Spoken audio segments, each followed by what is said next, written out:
49ஆம் இலக்க வெளிநாட்டு தீர்ப்புகளை பரஸ்பரம் ஏற்றங்கீகரித்தல், பதிவு செய்தல் மற்றும் வலியுறுத்தல் சட்டத்தின் பிரிவு 1 உபபிரிவு 2 மற்றும் பிரிவு 2 உபபிரிவு 1 கீழ் மேற்கொள்ளப்படும் கட்டளைகளை வர்த்தமானி மூலம் பிரசுரிக்கப்பட்டு அங்கீகரிக்கப்படுகின்ற இவ்வேளையில் நான் கூற விரும்புகின்ற முக்கியமான காரணம், இந்த கட்டளைகளின்படி இந்த அறிவிக்கப்பட்டிருக்கின்ற இந்த வர்த்தமானி மூலம் வெளிநாடுகளில் எடுக்கப்படுகின்ற தீர்ப்புகள் இலங்கையிலும் அங்கீகரித்தல், ஏற்றுக்கொள்ளல், அதே போன்று வலியுறுத்தல் போன்ற சட்டத்தின் வலியுறுத்தல் போன்ற தன்மை ஏற்படுவதன் காரணத்தால் முக்கியமாக இலங்கை வாழ்கின்ற தமிழ் முஸ்லிம் மக்களுக்கு முக்கியமாக இருக்கின்ற ஒரு பிரச்சனை தான், வெளிநாடுகளில் நாங்கள் அவர்கள் இருக்கும்போது அந்த விவாகரத்து சட்டத்தின் போது அதுக்கு பின்னர் அவர்கள் எடுக்கப்படுகின்ற தீர்மானங்கள் என்னவென்று தீர்மானம் செய்வதற்கும் தங்களுடைய உடைமைகளை பற்றி, முக்கியமாக தமிழ் சமுதாயத்தில் தங்களுடைய உடைமைகளை பற்றி தீர்மானங்கள் எடுப்பதற்கும்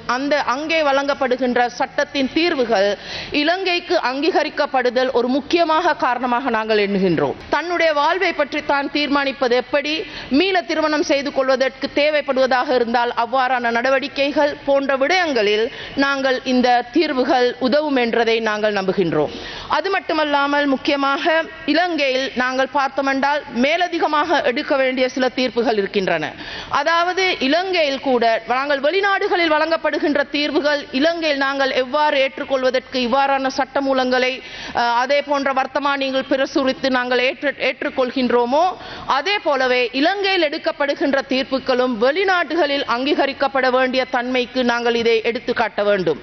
நாங்கள் பார்க்கின்றோம், இளைஞர் யுவதிகள் தற்போது இலங்கையில் திருமணம் செய்து கொண்டு வெளிநாடுகளில் வேலை வாய்ப்புகளுக்கு சென்று பல ஆண்டு காலமாக இருவரும் பிரிந்து வாழ்கின்ற தன்மைகளை நாங்கள் பார்க்கின்றோம்.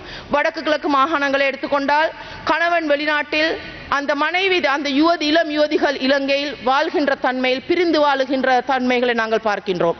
ஆகவே தான் அவ்வாறான சட்டத்தின் அதே போல இவர்களுக்கு திருமணத்துக்கு பிறகு துரிதமாக அவர்கள் அனைவருமே தம்பதிகள் என்ற வகையில் ஓரிடத்தில் வாழ்வதற்கான வசதிகளை ஏற்படுத்தி விடுவதற்கான தீர்மானங்கள் அரசாங்கம் என்ற வகையில் நாங்கள் மேற்கொள்ள வேண்டிய கட்டாயத்தை நாங்கள் அறிந்து கொண்டிருக்கின்றோம். வெளிநாட்டில் வாழ்பவர் ஒருவரை திருமணம் செய்து கொள்ளும் போது அந்த பிரஜா உரிமை பெற்றுக்கொள்வதற்கான துரித நடவடிக்கைகள் மேற்கொள்வதற்காக நடவடிக்கைகள் நாட்டில் நாங்கள் எடுக்க வேண்டும்.